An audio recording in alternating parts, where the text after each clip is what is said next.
So, welcome to Modern Approaches to the JavaScript problem. In this talk, I'll give a brief overview of the technologies that help us to write expressive and maintainable JavaScript-based systems.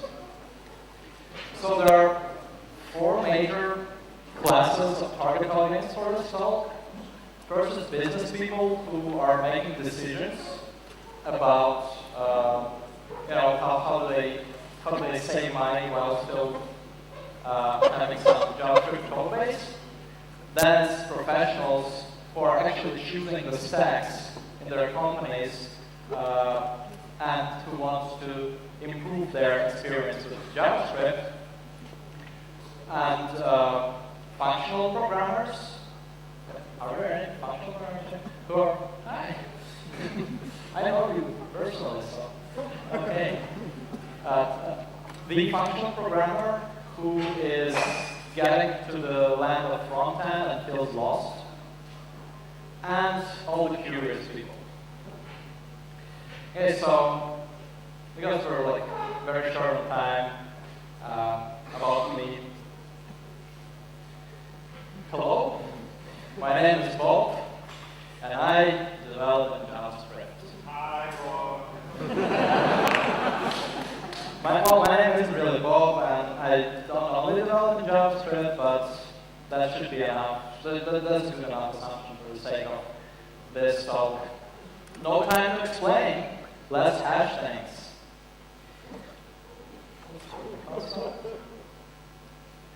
Right, so because people don't need cryptography at all, we don't have any primitives in JavaScript that help us to hash things. So we'll use a library by Stanford University cryptographers called SVRCL. Let's do this. I'll just define a help function to type class.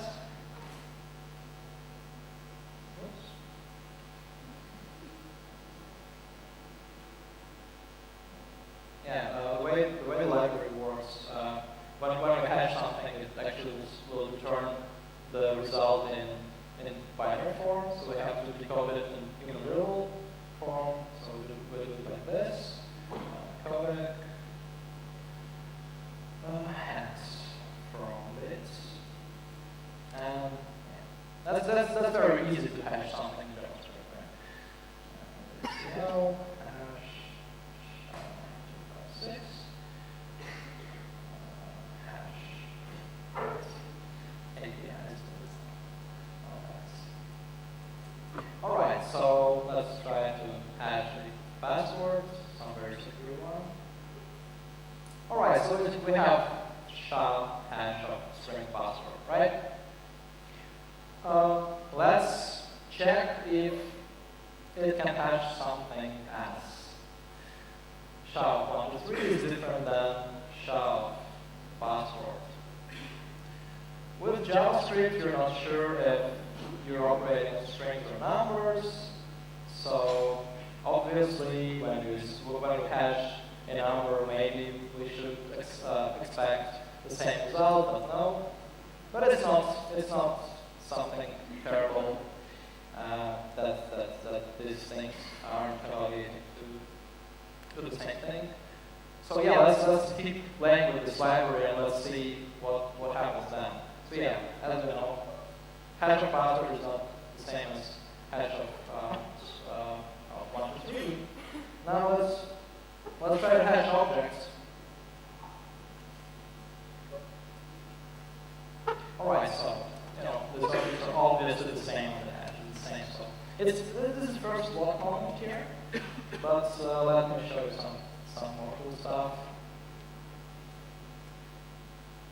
So we can assume that hashes of different objects are always the same, right? No. It's not. So JavaScript is modern C.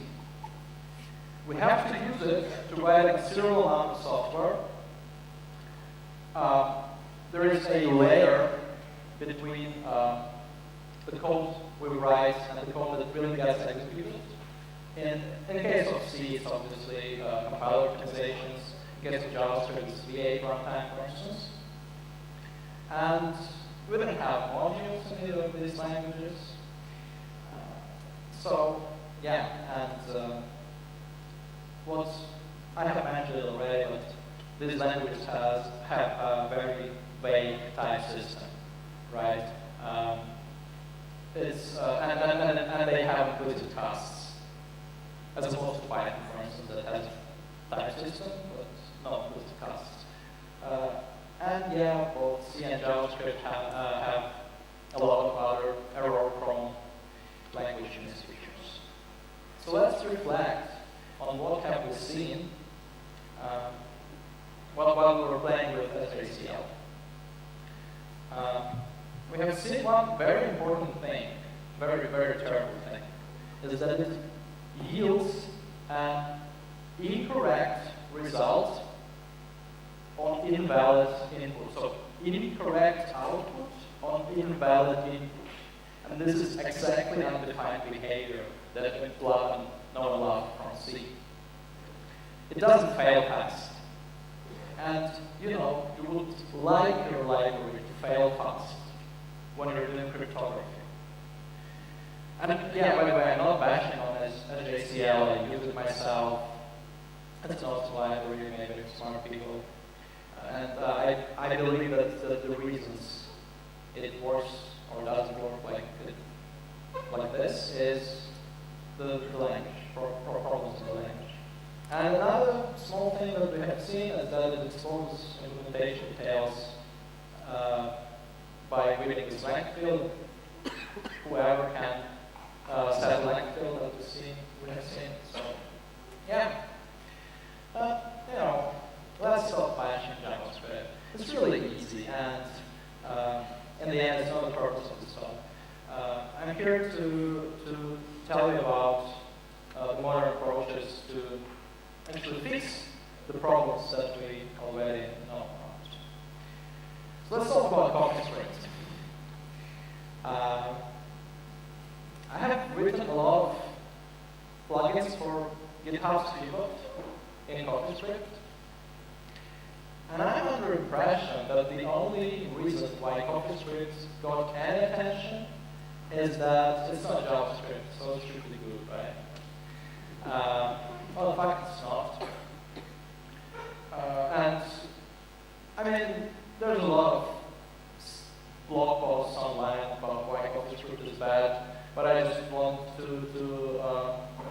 tell my experience and my problems with JavaScript. They have two huge misfeatures. They remove var keyword because we don't like typing, right? And instead of this, they said that if we have a variable initialized in a deeper scope with a name clash, with an upper scope, then this other deeper variable will just rewrite the upper one. And this is stupid. Another thing is that they're trying to bring objective-oriented programming in JavaScript. They don't particularly do well with, you know, this context, right? So it's broken, but no one cares if people use it. So the moral of the story: if you have a lot of spare time and a lot of money to spare, you should definitely use Coffeescript in production. So let's play a guessing game. I'm thinking of a language that is derived from an older programming language. You can write header files that will specify function signatures, and it gets objective-oriented programming completely wrong. So any guesses? Who knows? Yeah, no, it's not C++. It's TypeScript. So TypeScript is a very mature iteration of JavaScript by Microsoft. The main feature is that you can attach types to your JavaScript code. And you can integrate, like if you're an enterprise and you're really forced to use JavaScript, then you can try to push TypeScript's best practices in your team because it's completely backwards compatible with JavaScript. But it's also obviously its biggest weakness because it doesn't, like, you have to be disciplined to do anything, to solve any JavaScript problems with TypeScript because it's backwards compatible. All right, so this is more of an honorable mention than a factual suggestion for someone to use this. But Gorillascript is a beautiful programming language, obviously based on JavaScript. The sole intention of making it was to deal with JavaScript quirks. It's immutable by default. It has macros, templates, so powerful meta programming, and it has types to some extent. You can write your type signatures in your functions. Yeah, as I said, it's not maintained since 2013. So yeah, if you feel really adventurous, fork it, use it, break it, fix it, trash it, change it, and upgrade it. Right, so let's talk crazy now.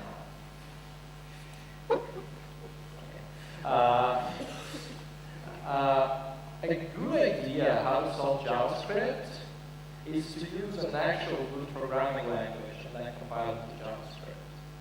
Gladly, these days we have several ways to compile the good programming language to JavaScript. And I want to highlight GHC.js, which is based on Glasgow Haskell compiler, and it has a huge success story. So, organizers of this year's ICMPC, International Conference on Functional Programming Contest, right? It's like, the important thing is it's a contest or a programmer's program. They have used GHC.js to provide reference implementation that works in browser, and they have used exactly the same code that was executed on mainframe to actually evaluate and rank the submissions. So if your business is writing the same code for browsers and mainframes, have a look at GHC.js. And other options about bringing Haskell to the browser land include Phalang, which sometimes fails, and QuirkScript. Turns out Facebook actually is looking into writing code in more functional style for a good while now. And their effort consists primarily of two libraries and one design pattern. So the libraries I want to mention here are React.js and Immutable.js. So yeah, let's begin with React. React is a way, it's revolutionizing way to write user interfaces. Because nobody had fun in writing user interfaces, so Facebook said, hey, let's make it more fun. Right, and what we do is, with React, is we write all our views in JavaScript, and that means, and the thing is that React hijacks DOM manipulation, right? So it doesn't play very well with other stuff that messes up your DOM, right? So you should be aware of this, and also it eliminates the need in server-side templating because everything is JS now. Flux is more of a design pattern, which is unidirectional data flow that binds together user inputs and your API layer, and it's like IMQB for browsers, essentially. RabbitMQ, anyone knows what I'm talking about. Yeah, I wouldn't advise to use any for Flux implementations, but just have a look at it, and when you're developing your messaging layer in your front end, do something simple. And Immutable.js is clearly a set of immutable data structures for JavaScript, which plays extremely well with Monet.js, which is a monadic library for JavaScript. Okay, Clojure is a list, and some of you will be scared with it, but the important thing is that Clojure compiles JavaScript, and we have a beautiful wrapper around React.js called OM, which allows us to eliminate the need of even writing JavaScript, even on the level that is very close to the user interface. We can use this non-JavaScript, which has immutable stuff by default, and it's fun. And of course, if you really love lists, you can write your backend in the same language you're writing your front end. Adding Node.js programmers here.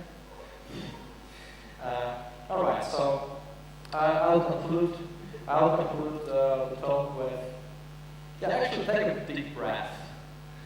We'll eventually get Harmony. So if some of you don't know, Harmony is the code name of ECMAScript 6, which is JavaScript standard.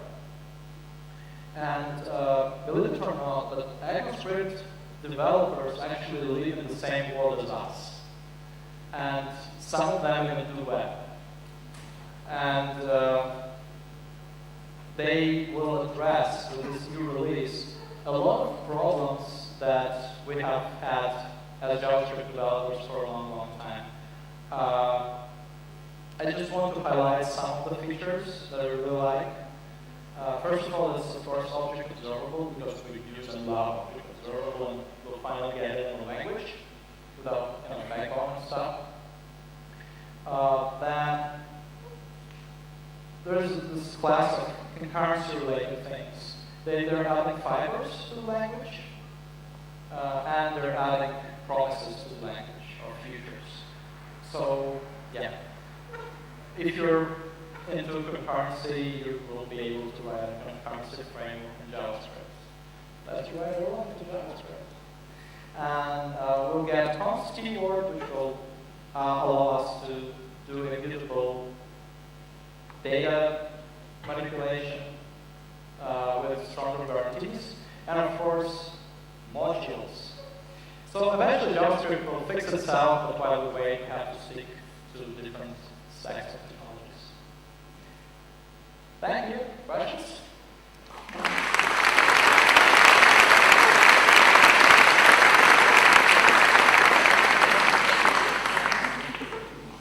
Any questions?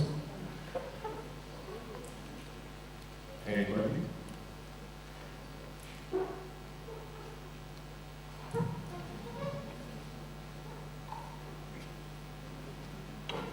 That's a lot of questions. Regarding the expressive 6, can you hear me? I can hear you. Can you talk slowly and once again? Regarding the expressive 6, when do you think it's going to be released finally?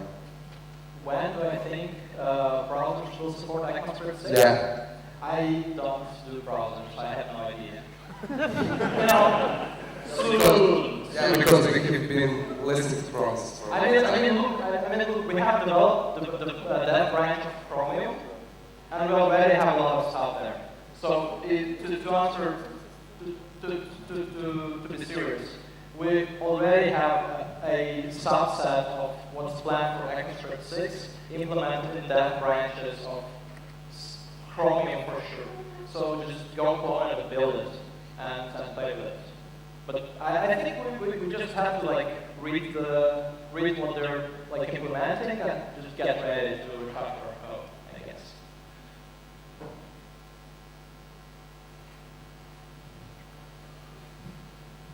I would just like to ask you, what's your personal favorite when it comes down to promises? So when you use promises, what type of use for? Okay, so how do I use promises? What's your favorite? My favorites aspect of the Bluebird.js or something in that direction. Oh, right. See, the thing is that I don't use promises with JavaScript. I have a backend background, and obviously I sometimes use promises when I need to. But in general, I don't think that you need promises at all when you're doing frontend at like at all. It's you know, somewhat low level-ish. You know, you have to really understand what you're doing. So. Anybody else? Did they say that frontend developers don't understand? I'm sorry, guys. And what is a modern approach to the JavaScript problem? To the what? To the JavaScript problem. To JavaScript problem? Script. The modern approach is to compile a nice language into JavaScript. It's where the hype is right now. So, like, JavaScript is not good language. So to use something that You sound surprised. Well, JavaScript, like really. But seriously though, the browser now is a computer, and JavaScript now is assembly, and we just have to accept it and compile stuff to JavaScript instead of you know, doing what, like, instead of dealing with web reality, right? We have to shape it. Any more questions? Maybe on the other side of the room. Either. Maybe it's another question on the side like that. You don't need to download and build and compile the Chromium. You can download the gallery simply and just. Right, yeah. I mean, like I use our times, so I compile it. But yeah, thanks, sorry. Did I just say that if you're using our times, you're compiling everything? It's gentle. We have binary packages on Hi. So modern approach to the JavaScript problem is not to write JavaScript. Yeah. Great. Thanks. I mean, my point is that eventually JavaScript will fix itself, maybe. But we still are waiting for this moment, right? So while we're waiting, we can as well use language that compiled JavaScript. But I mean, I have mentioned TypeScript. If you really want to, you can try to use these ugly hacks or wait for expressive. But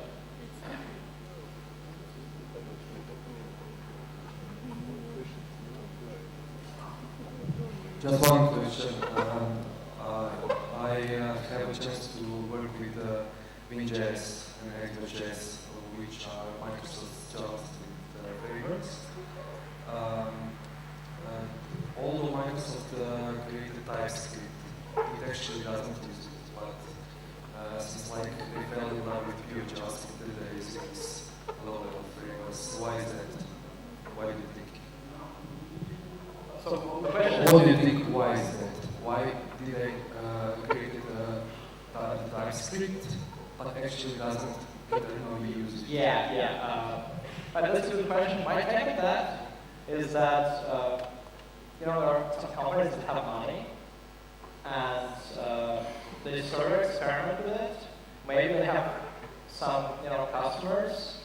I mean, because Microsoft is all about enterprise. I think that there are certain enterprise stuff with this. But I mean, again, I'm not with Microsoft. I wouldn't use TypeScript myself, so I can only speculate on one. Do we have? I mean, this question is like, I don't know why, but what's your opinion? Maybe you can provide an input. Yeah, I believe there are gains when you're using pure JavaScript and they are aware of that. Right, so you're saying that if we're writing pure JavaScript, we'll get performance gains. No, just like language constructs and stuff. Yeah, right. I mean, in the end, TypeScript is another layer of our tool chain. We have to have it integrated in our tool chain. So if anything, it's another layer of complexity while we're in the tooling. They don't use it at all in real life. Okay. Well, I mean, it's interesting information. Thanks. Okay. Yeah. Cool. Thank you very much.